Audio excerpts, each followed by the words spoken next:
नमस्कार मित्रों, मैं अमित कुमार आपके अपने YouTube चैनल ज्ञान साम्राज्य में आपका स्वागत करता हूं। मित्रों, आज हम लोग भारतीय संविधान के स्रोत कि कौन कौन से देश से क्या क्या लिया गया, इसको हम लोग आज अध्ययन करेंगे। और अक्सर देखा गया कि प्रतियोगी परीक्षाओं में भारतीय संविधान के स्रोत से एक न एक प्रश्न पूछा जाता है, चाहे बैंक पीओ हो, रेलवे हो, SSC हो, कोई ना कोई एग्ज़ाम में इससे प्रश्न आता है। तो हम लोग आज भारतीय संविधान के स्रोत पढ़ेंगे। तो मित्रों, पढ़ाने से पहले मैं आप लोगों को कहना चाहता हूं कि आप इस वीडियो में अंत तक बने रहें, ताकि आपको भारतीय संविधान के स्रोत से जितने भी प्रश्न आए आप आराम से हल कर सकें एग्ज़ाम में, और आपको कोई परेशानी नहीं हो, आपको याद भी रहेगा। अगर आप इस वीडियो में अगर इस वीडियो को देखते हैं तो आपको फिर परेशानी नहीं होगा। तो चलिए मित्रों, शुरू करते हैं। भारतीय संविधान के स्रोत, संयुक्त राज्य अमेरिका। क्या लिखा हुआ है मित्रों? संयुक्त राज्य अमेरिका। अमेरिका से क्या लिया गया है? शक्तियों का पृथक्करण। शक्तियों का पृथक्करण अर्थात क्या? कार्यपालिका, न्यायपालिका और व्यवस्थापिका, तीनों के अपने अपने कार्य हैं, तीनों के अपने अपने बंटवारा किया गया कि आपके क्या कार्य हैं, आपके एक दूसरे के कार्यों में हस्तक्षेप ना करें। कार्यपालिका, व्यवस्थापिका और न्यायपालिका एक दूसरे के कार्य में हस्तक्षेप नहीं कर सकते हैं। तो ये कहाँ से लिया गया? ये संयुक्त राज्य अमेरिका से। मतलब शक्तियों का पृथक्करण, मतलब कार्यपालिका की क्या शक्ति है, न्यायपालिका की क्या शक्ति है और व्यवस्थापिका की क्या शक्ति है, ये तीनों को जो बताया गया है, ये कहाँ, ये भारतीय संविधान में बताया गया। ये जो स्रोत है ये कहाँ से लिया गया? ये लिया गया है संयुक्त राज्य अमेरिका से। अब आगे देखिए मित्रों, लिखा हुआ प्रस्तावना का विचार। प्रस्तावना का विचार, जो प्रस्तावना है इसे उद्देशिका भी कहा जाता है। सर्वप्रथम जवाहरलाल नेहरू ने 13 दिसंबर 1946 ईस्वी को उद्देशिका प्रस्ताव रखा था संविधान सभा में, और संविधान सभा ने 22 जनवरी 1947 को इसको स्वीकार कर लिया था। तो ये जो उद्देशिका का विचार या प्रस्तावना का विचार है, ये कहाँ से लिया गया मित्रों? ये लिया गया है अमेरिका से। अब आगे देखिए, मूल अधिकार, हमारे क्या अधिकार हैं, ये भी कहाँ से लिया गया? अमेरिका से। अमेरिका क्योंकि मित्रों पावरफुल देश है, तो उससे भी आप लोग याद रख सकते हैं कि अमेरिका से क्या क्या लिया जा सकता है। तो मूल अधिकार कौन देगा? अमेरिका देगा। ये सिर्फ ट्रिक है याद करने के लिए, आप लोगों को मैं बता रहा हूं। अब आगे देखिए, न्यायिक पुनरावलोकन। भारतीय संविधान में न्यायिक पुनरावलोकन जैसा कोई शब्द लिखा हुआ नहीं है मित्रों, मगर आर्टिकल 13 के तहत अगर न्यायपालिका को लगता है कि कोई भी कानून जो संविधान के विरुद्ध है, उसको न्यायपालिका रद्द कर सकती है। तो ये भी कहां से लिया गया? संयुक्त राज्य अमेरिका से। अब आगे देखिए मित्रों, निर्वाचित राष्ट्रपति तथा उन पर महाभियोग, मतलब राष्ट्रपति से निर्वाचन संबंधी जो भी है प्रक्रिया है, ये कहां से लिया गया है? ये अमेरिका से लिया गया है। और उन पर महाभियोग, राष्ट्रपति पर जो भी महाभियोग की प्रक्रिया होगी, ये भी कहां से लिया गया? अमेरिका से लिया गया। क्योंकि हम लोगों को मालूम है कि राष्ट्रपति जो है भारत के प्रथम नागरिक होते हैं। भारत के प्रथम नागरिक कौन है? राष्ट्रपति हैं, और वो सर्वोच्च पदाधिकारी हैं।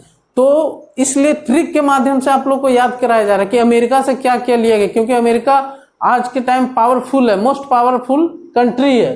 तो उससे ट्रिक के माध्यम से याद कर सकते हैं आप कि अमेरिका से क्या क्या लिया जा सकता है। आगे देखिए, उपराष्ट्रपति भी अमेरिका से लिया गया है। विधि का समान संरक्षण। विधि का समान संरक्षण अर्थात जो भी कानून है, कानून सबके लिए बराबर होगा। ठीक है, विधि का समान संरक्षण मतलब कानून के तहत ही सबको सुरक्षा प्रदान किया जाएगा। संविधान के अनुरूप सुरक्षा प्रदान किया जाएगा, चाहे बड़ा हो या छोटा हो, किसी के लिए अलग कानून नहीं होगा। यह भी अमेरिका से लिया गया। आगे देखिए, संविधान की सर्वोच्चता। संविधान की सर्वोच्चता अर्थात संविधान में सर्वोच्चता किसकी होगी? तो संविधान की सर्वोच्चता, सबसे सर्वोच्च कौन होगा? संविधान होगा। संविधान ही सबसे ऊपर है। यह अमेरिका से लिया गया। तो मित्रों, संयुक्त राज्य अमेरिका से हमने देखा कि क्या क्या लिया गया।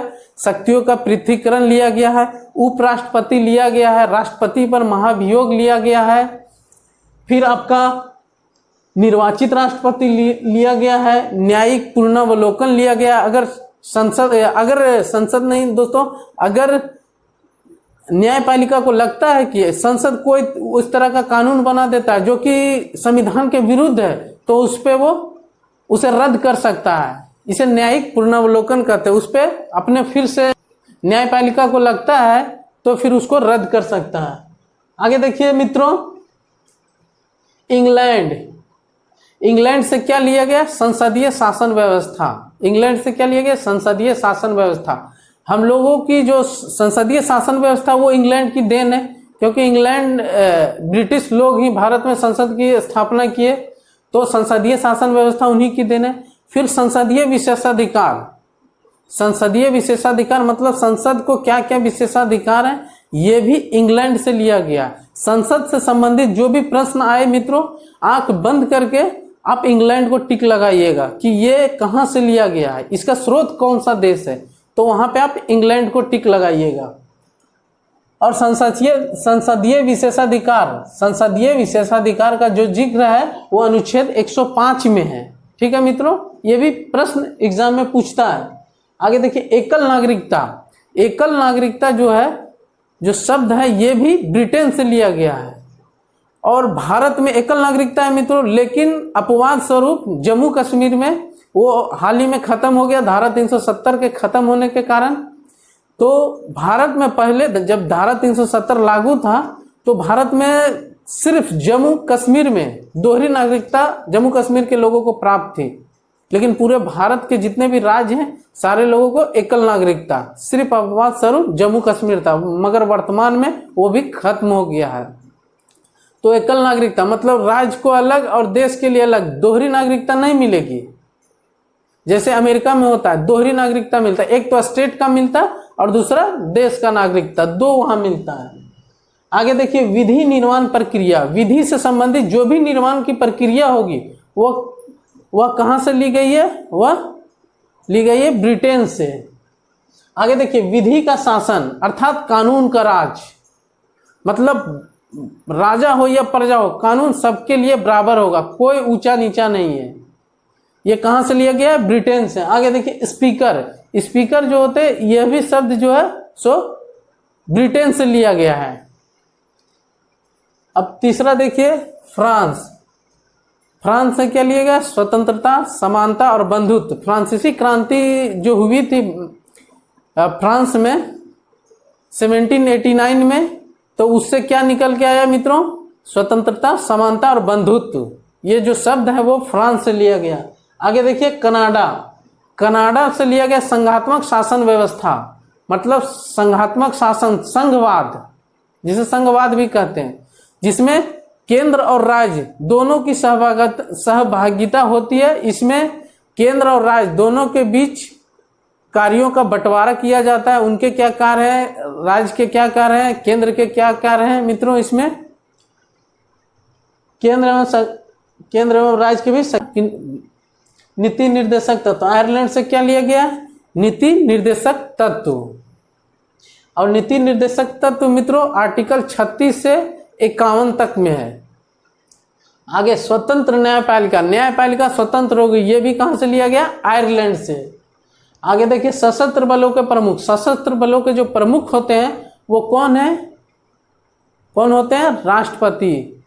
तो इसका भी जो जिक्र है आर्टिकल, ये आयरलैंड में मित्रों सशस्त्र बलों के जो प्रमुख का जो जिक्र है वो आयरलैंड से लिया गया है। आगे, राष्ट्रपति द्वारा राज्यसभा में मनोनयन। राष्ट्रपति द्वारा कितने सदस्यों का मनोनयन राज्यसभा में होगा, इसका भी जो जिक्र है वो किसमें है? वो है लिया गया है आयरलैंड से। आयरलैंड से क्या लिया गया? राष्ट्रपति द्वारा राज्यसभा में मनोनयन कितने सदस्यों का? 12 सदस्यों का जो मनोनयन होता है राज्यसभा में, उसका जो जिक्र है वो लिया गया आयरलैंड से। आगे देखिए, ऑस्ट्रेलिया। ऑस्ट्रेलिया से लिया गया राज्यों के बीच व्यापार की स्वतंत्रता, मतलब एक राज्य दूसरे राज्य के साथ व्यापार कर सकता है, इसकी जो स्वतंत्रता है ये कहां से लिया गया है? ये ऑस्ट्रेलिया से। आगे देखिए, समवर्ती सूची। मित्रों हम लोग जानते हैं 3 तरह के सूची होते हैं, एक समवर्ती सूची, एक राज्य सूची, एक केंद्र सूची। मतलब तीनों को बंटवारा किया गया है। केंद्र को क्या पावर है, राज्य के क्या पावर है, और बाकी जो बच जाता है वो समवर्ती सूची में, अर्थात दोनों को जो मिलता है, केंद्र और राज्य दोनों जिसमें सम्मिलित होते हैं उसको समवर्ती सूची कहते हैं। तो ये कहाँ से? ऑस्ट्रेलिया से। अब आगे देखिए प्रस्तावना की भाषा। प्रस्तावना की जो भाषा है मित्रों, ये लिया गया, भाषा कैसी होगी, ये लिया गया ऑस्ट्रेलिया से। आगे देखिए संयुक्त अधिवेशन की बैठक। संयुक्त अधिवेशन की बैठक आर्टिकल 108 में है मित्रों। और संयुक्त अधिवेशन की बैठक, ये भी जो है शब्द, ये कहाँ से लिया गया है? वो ऑस्ट्रेलिया से लिया गया है। संयुक्त अधिवेशन की बैठकों का प्रावधान जो है सो ऑस्ट्रेलिया से लिया गया। आगे देखिए संधियों को लागू करने के लिए राष्ट्रीय विधायी शक्ति, मतलब किसी भी देश के साथ जो भी संधियां होती है इसके लिए क्या एक विधायी शक्ति होगी, राष्ट्रीय विधायी शक्ति। ये कहाँ से लिया गया है? ये ऑस्ट्रेलिया से लिया गया है। आगे देखिए यूएसएसआर अर्थात सोवियत संघ। सोवियत संघ से क्या लिया गया है? मूल कर्तव्य। हमारा मूल कर्तव्य क्या है? ये लिया गया है सोवियत संघ से। और नियोजन से संबंधित प्रक्रिया, जैसे भारत में 5 वर्षीय योजना लागू हुआ, अगर इससे संबंधित प्रश्न पूछता है तो इसका उत्तर क्या होगा? ये रूस होगा। जैसे 5 वर्षीय योजना में 1951 से 1956 तक चला था प्रथम 5 वर्षीय योजना। तो ये सब जो योजनाएं हैं ये कहाँ से ली जाती है? इसका जो स्रोत है वो है रूस। अब आगे देखिए भारत शासन अधिनियम 1935, ये लास्ट में हमने लिखा मित्रों, भारत शासन अधिनियम 1935, जिसमें न्यायपालिका, सीएजी और लोक सेवा आयोग, क्या क्या? न्यायपालिका, सीएजी और लोक सेवा आयोग, ये सारी बातें कहाँ लिखी गई हैं? ये लिखी गई हैं 1935 शासन अधिनियम से, ये सारी बातें ली गई हैं। और जो भी बाकी बच जाता है, जो भी स्रोत आप देख रहे हैं मित्रों, भारतीय संविधान के स्रोत, इसमें जो भी बच गया है वो सारे की सारी 1935 के अधिनियम से ली गई है मित्रों। लगभग 60% जो भी संविधान जो है उसमें 60% जो भाग है वो लिया गया कहाँ से? 1935 के अधिनियम से। एक और पॉइंट रह गया था मित्रों, 10 नंबर, दक्षिण अफ्रीका। दक्षिण अफ्रीका से क्या लिया गया है मित्रों? संविधान संशोधन